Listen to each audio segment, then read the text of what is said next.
प्रेरणा media के इस कार्यक्रम में आप सभी का स्वागत है।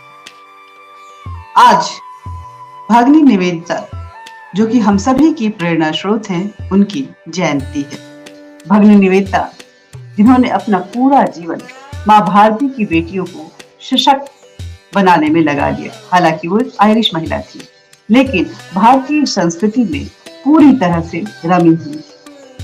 उनका बस एक ही सपना था, भारत की नारी सशक्त हो, सबल हो। आज नारी सबल बन चुकी है, लेकिन सवाल ये उठता है कि जिस सशक्त नारी की कल्पना भगिनी निवेदिता ने की थी, क्या हम वही हैं? नारी सशक्तिकरण का वास्तविक परिभाषा क्या होना चाहिए? किन गुणों से पूर्ण नारी सशक्त कहलाई जानी चाहिए? इन सभी प्रश्नों के उत्तर खोजने के लिए आज हम सब यहाँ उपस्थित हुए हैं। हमारे साथ इस चर्चा में भाग ले रही हैं जेएनयू की प्रोफेसर डॉक्टर अंशु जोशी जी, जो कि AIR FM गोल्ड में भी अपनी सेवाएं दे चुकी हैं। बहुत बहुत स्वागत है आपका अंशु जी। हमारे साथ दूसरी अतिथि हैं ममता काले जी, जो बीजेपी की नेता है। टेलीविजन स्क्रीन पर समाज से जुड़े अलग अलग मुद्दों पे आप इनको काफी मुखर होकर बोलते हुए हम सभी ने देखा है, आप लोगों ने भी देखा होगा। इसके साथ ही हमारे साथ मौजूद हैं नेहा कक्कर जी, वरिष्ठ पत्रकार हैं और NGO हियर द साइलेंस की फाउंडर, मेंबर और सचिव भी हैं। बहुत बहुत स्वागत है आप सभी का। बिना देरी किए चर्चा को आरंभ करते हैं। मेरा पहला प्रश्न जो है वो डॉक्टर अंशु जोशी जी से है। भगिनी निवेदिता ने नारियों को सशक्त बनाने में अपनी पूरी जीवन को दे दिया था, पूरी जीवनी लगा दी थी। आपके दृष्टिकोण में अंशु जी, सशक्तिकरण की सही परिभाषा क्या होनी चाहिए? तो भारतीय स्त्री के परिप्रेक्ष्य में ऐसी स्त्री जो स्वावलंबी है, आर्थिक रूप से, वैयक्तिक रूप से, सामाजिक रूप से, राजनीतिक रूप से, जिसके पास अधिकार है अपने निर्णय स्वयं लेने का, अपने परिवार से, अपने समाज से जुड़े महत्वपूर्ण निर्णय स्वयं लेने का, ऐसी स्त्री को कहीं ना कहीं मैं सशक्त मानती हूँ। और आज जब हम भारत में अपने चारों ओर देखते हैं तो हमें इस प्रकार की स्त्रियां दिखाई पड़ती हैं, ये सबसे अच्छी बात है। तो ये सिर्फ हमारे बाहरी पहनावे पर से जुड़ा नहीं है कि यदि हमने बिंदी लगानी बंद कर दी या चूड़ियां पहननी बंद कर दी या हम पाश्चात्य मान्यताओं के अनुरूप रहने लगे तो हम सशक्त हो गए या हम मॉडर्न हो गए। आधुनिकता को आप सशक्त होने से नहीं जोड़ सकते हैं, ये हमें समझने की जरूरत है। और यहीं पर हमें भगिनी निवेदिता के मूल्यों को भी याद करने की आवश्यकता है। तो एक स्त्री के रूप में यदि मैं अपने आप को भी देखूं तो मैं मानती हूँ कि ईश्वर ने ही मुझे शक्ति प्रदान की है और उसी शक्ति को लेकर के मैं बहुत सारे काम एक साथ कर पाती हूँ और कहीं ना कहीं स्वावलंबी रह पाती हूँ। अपने परिवार की धुरी हूँ, अपने समाज की धुरी हूँ, अपने राष्ट्र की भी धुरी हूँ और हर स्तर पर कहीं ना कहीं अपना योगदान देने का प्रयास करती हूँ और यही सही मायनों में स्त्री सशक्तिकरण है। बहुत बहुत धन्यवाद अंशु जी। मैं अगला प्रश्न ममता काले जी से करूंगी। ममता काले जी, कामकाजी महिलाएं जो होती हैं, जो कामकाजी हमारी बहनें हैं, इस आधुनिक परिवेश में जब वो जाती हैं तो आधुनिकता और पुरातन के मूल्यों के साथ किस तरह से वो सामंजस्य बैठाएं, तालमेल बैठाएं, ताकि उनकी जो परिपूर्णता है वो उभर कर और खुलकर सामने आए। देखिए, ये वो भारत है, ये वो संस्कृति है जहाँ पर नारी तू नारायणी सिर्फ कहने की बात नहीं है या सिर्फ लिखने की बात नहीं है। पुरातन काल से, अनादि काल से हमारे देश के अंदर, सनातन संस्कृति के अंदर, भारतवर्ष के अंदर नारी का जो स्थान रहा है वो सर्वोच्च ही रहा है। क्या है कि हम लोग कई बारी दुविधा में फंस जाते हैं। वेस्टर्नाइजेशन और मॉडर्नाइजेशन दो अलग चीजें हैं। हमें अपनी संस्कृति को छोड़ के वेस्टर्नाइजेशन की तरफ नहीं जाना है, मॉडर्न जरूर होना है। मॉडर्न होना मतलब अपने आप को इवॉल्व करना, समय के साथ बदलना। जैसे आज हम लोग दूर बैठ करके ये पूरी की पूरी परिचर्चा कर रहे हैं क्योंकि टेक्नोलॉजी इवॉल्व हुई है, ये मॉडर्नाइजेशन का हिस्सा है। तो हम सब अपने अपने घरों में बैठ करके इस तकनीकी मॉडर्नाइजेशन की वजह से जुड़े हैं और ये डिस्कशन, ये वाद विवाद कर रही है, पैनल डिस्कशन कर रहे हैं। तो इसे कहते हैं मॉडर्न होना। अगर हम इस चीज को ना स्वीकार करें तो वो पिछड़ापन है। लेकिन वेस्टर्नाइजेशन, ये सोचना कि मेरा कल्चर खराब है, मैं क्या कहते हैं सिर्फ क्या कहते हैं वेस्टर्न कपड़े पहनूं तो मैं ओ सो कूल हूँ, या मैं समय के साथ चलूंगी, या मैं समय की इस जो आगे बढ़ना है उसमें मैं फिट बैठूंगी, ऐसा नहीं है। हम अपनी संस्कृति, अपना कल्चर, अपनी वेशभूषा, अपना परिधान लेकर के भी मॉडर्न हो सकते हैं और हो रहे हैं। तो ये जो बैलेंस है, इस बैलेंस को स्ट्राइक करना आज के समय में बहुत ज्यादा आवश्यक है और नारियां मुझे लगता है बहुत हद तक कर भी रही हैं। आज आप देखिए कि नारी कहाँ नहीं है, स्त्री हर जगह है। मतलब लट्टू जैसे घूमता है वैसे जब तक एक नारी नहीं घूमती ना घर में तो घर चलता नहीं है। परिवार की धुरी एक स्त्री होती है, परिवार समाज की पहली इकाई और उस इकाई को चलाने वाली एक स्त्री। तो आज स्त्री अपना घर भी संभाल रही है और बाहर बहुत बड़े बड़े पदों पर बैठ करके इस देश में अपना कंट्रीब्यूशन भी दे रही है। नेहा जी, भगिनी निवेदिता जी के मन मस्तिष्क में ऐसी कौन सी भारत की बात थी कि वो इस संस्कृति के साथ पूरी तरह से जुड़ गई, अपना सब कुछ उन्होंने छोड़ दिया, त्याग दिया और आयरलैंड से सब कुछ त्यागते हुए भारत चली आई और भारत की ही होकर रह गई? देखिए, भगिनी निवेदिता जी की अगर हम बात करें तो उनका परिचय स्वामी विवेकानंद जी के माध्यम से हुआ। 1867 में जन्मी भगिनी निवेदिता, उन्हें जब पता चला कि भाई यहाँ पर एक हिंदू योगी भाषण देने आ रहे हैं, तो उन्होंने वो भाषण सुना और वो इससे इतनी प्रभावित हुई कि वो 1898 में सब कुछ त्याग कर भारत की हो गई। भारत आकर बस गई, भारत की सभ्यता को बढ़ाया, भारत की महिलाओं के लिए काम किया। जी बहुत बहुत धन्यवाद नेहा जी। मैं अंशु जी से अगला सवाल पूछना चाहूंगी। अंशु जी, ऐसी कौन सी बात उनको माँ सीता में दिखी कि वो सीता को अपना पूजनीय मानती थी, सावित्री को अपना आदर्श मानती थी? अनीता जी, यदि माता सीता और सावित्री के चरित्र को हम देखें तो आज भारत को जिन नई ऊंचाइयों तक हम सभी मिलकर ले जाना चाहते हैं, उसके लिए इन्हीं चरित्रों की सबसे ज्यादा आवश्यकता है।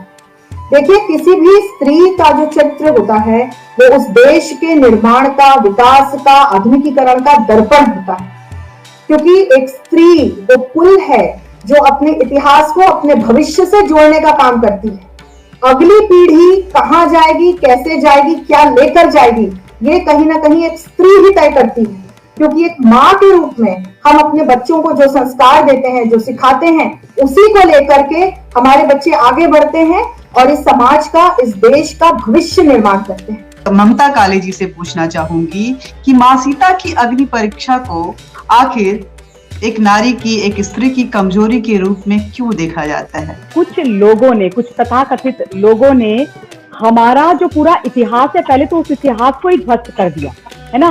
भारतवर्ष का जो इतिहास है वो इतिहास पर ना तो उन्होंने कभी गर्व महसूस किया और ना उसको हमारे इतिहास के तौर पर रहने दिया और प्रेजेंट किया। मुगलों का इतिहास हमारा इतिहास बन गया अनीता जी, और मुगल हमारे पूर्वज बन गए और जो हमारे पूर्वज थे, हमारे जो देवी देवता थे, उनको ऐसी पिक्चर में और ऐसी लाइट में दिखाया गया कि सीता मैया को मतलब कमजोर दिखा दिया और भगवान श्री राम को ऐसा मतलब उन्होंने दिखाने की कोशिश करी कि उन्होंने सीता मैया को मजबूर कर दिया अग्नि परीक्षा देने के लिए। अब जहां तक अग्नि परीक्षा देने का प्रश्न है, मैं पहली बात तो ये बोलना चाहती हूँ कि सिर्फ भारतवर्ष की नारी के अंदर ही इतनी शक्ति होती है और इतनी क्षमता होती है कि वो किसी भी परीक्षा को पार करने के लिए और किसी भी परीक्षा को देने के लिए, यानी कि किसी भी परिस्थिति का सामना करने के लिए हर वक्त तैयार होती है। इतनी सशक्त और इतनी शक्तिशाली पूरे विश्व के अंदर अगर नारी कोई है तो वो माँ भारती में पैदा हुई बेटी ही है और कोई है नहीं। तो वो सशक्त नारी सशक्तिकरण, नारी शक्ति और नारी के जो मानसिक जो शक्ति है उसका परिचायक ही सीता मैया। तो मेरा टेक इस पर यही है कि नारी एक नारी सब पर भारी। और अब तो धीरे धीरे जिस तरीके से आयाम बदलते जा रहे हैं, इतिहास हमारे पास वापस आ रहा है बहुत लोगों की कोशिशों के बावजूद, तो ये कुछ जो तथाकथित चंद लोग हैं वो भी ठीक हो जाएंगे। नेहा जी, आप भी क्या ऐसा समझती हैं कि जो हमारे वैल्यूज हैं, जो हमारे संस्कार और संस्कृति है, वो आधुनिकता के लिए कहीं ना कहीं वो सशक्तिकरण के रास्ते पे रोड़ा बनता है? देखिए, सही मायने में तो हमें संतुलन की जरूरत है कि चीजों को हमें बैलेंस करना चाहिए। कि भाई आपको अगर अपनी जड़ों से जुड़ना है तो आपको आधुनिकता को भी अपनाना पड़ेगा, नहीं तो आप पिछड़े हुए रह जाएंगे। आप अगर जड़ों से नहीं जुड़ेंगे तो आप जीवित रह पाएंगे? आप सोचिए, खुद को एक पौधे की तरह सोचिए, अगर पौधा जड़ से नहीं जुड़ा हुआ तो वो जीवित नहीं रह पाएगा, और अगर आधुनिकता की खाद नहीं पड़ेगी तो वो पनप नहीं पाएगा। तो दोनों चीजों में संतुलन का होना बहुत जरूरी है। इस पर मैं भगिनी निवेदिता का ही एक उदाहरण आपको देना चाहूंगी, जो माता सीता और सावित्री के उदाहरण से ही मैंने पढ़ा था कहीं कि एक बार उन्होंने अपने स्कूल की छात्राओं से पूछा कि आपका रोल मॉडल कौन है, आप किसके जैसा बनना चाहेंगे? तो छात्राओं ने कहा हम क्वीन की तरह बनना चाहेंगे। तो तब उनको गुस्सा आया, वो जवाब उन्हें पसंद नहीं आया। उन्होंने कहा नहीं, आपको अगर बनना है, आपको अगर अपने अंदर संस्कार का बीज बोना है तो आप माता सीता और सावित्री की तरह बने। अब ममता काली जी, आधुनिक नारी को घर संभालने के साथ साथ बाहर पुरुषों का साथ भी देना पड़ता है। आप भगिनी निवेदिता के परिप्रेक्ष्य में उन्हें क्या संदेश देना चाहेंगी? तो अनीता जी, जहाँ तक भगिनी निवेदिता जी का प्रश्न है और उनकी जयंती पर हम ये चर्चा कर रहे हैं, तो हम सारे के सारे लोग उनके जीवन और उनकी जीवनी से बहुत ज्यादा प्रभावित हैं। लेकिन अगर छोटे से सार में अगर मैं बात करूं तो मैं यही बोलना चाहती हूँ कि हमें अपनी करनी और कथनी में अंतर नहीं रखना चाहिए, जैसे उन्होंने कभी नहीं रखा। इस देश को, इस देश की संस्कृति को, इस देश के जज्बे को अपने अंदर जगा करके अपने लेवल पर हम जिस भी तरीके से नारी सशक्तिकरण के लिए और इस समाज में बाकी जो सोसाइटीज है उनके लिए हम जिस भी लेवल पर काम कर सकते हैं हमें करना चाहिए। छोटे से स्तर पर 2 लोगों के लिए, 4 लोगों के लिए, 10 लोगों के लिए हम जितना भी कर सके। अगर हम सब कहीं ना कहीं किसी ना किसी ग्रामीण अंचल से आते हैं अनीता जी, हम मतलब दिल्ली का मूल निवासी तो कोई है नहीं।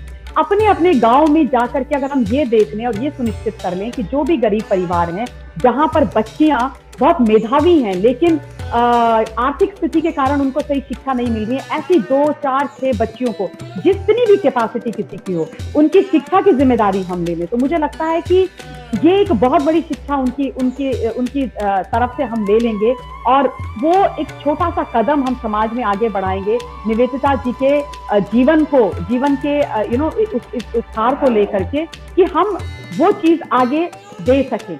बहुत बहुत धन्यवाद। और यही शायद भगिनी निवेदिता की भी परिकल्पना थी कि ये सारी चीजें वो भारत की स्त्री के लिए, नारी के लिए चाहती थी कि इस तरह की सुविधाएं उनको मिल जाए, और शायद आज के परिवेश में इस सरकार में ये संभव भी कुछ हद तक हो पा रहा है।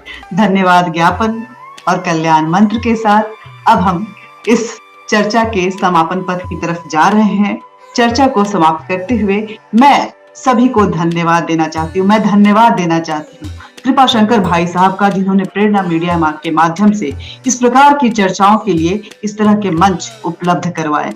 मैं धन्यवाद देना चाहती हूँ अपनी सारी टेक्निकल टीम और प्रेरणा से जुड़े दूसरे सहयोगियों की भी, जिन्होंने इस कार्यक्रम को सफल बनाने में अपनी सहभागिता निभाई। मैं धन्यवाद देना चाहती हूँ प्रेरणा मीडिया के उन दर्शकों को भी, जिन्होंने अपना बहुमूल्य समय निकालकर हमारे इस कार्यक्रम को देखा और हमारे साथ बने रहे। और मैं धन्यवाद देना चाहती हूँ आप सभी का भी, जो अपने बहुमूल्य समय को निकालकर इस चर्चा में शामिल हुए। कल्याण मंत्र के साथ ही अब इस चर्चा को हम समाप्त करते हैं। ओम सर्वे भवन्तु सुखिनः, सर्वे सन्तु निरामया, सर्वे भद्राणि पश्यन्तु, मा कश्चित् दुःख भाग् भवेत्। ओम शांति शांति शांति।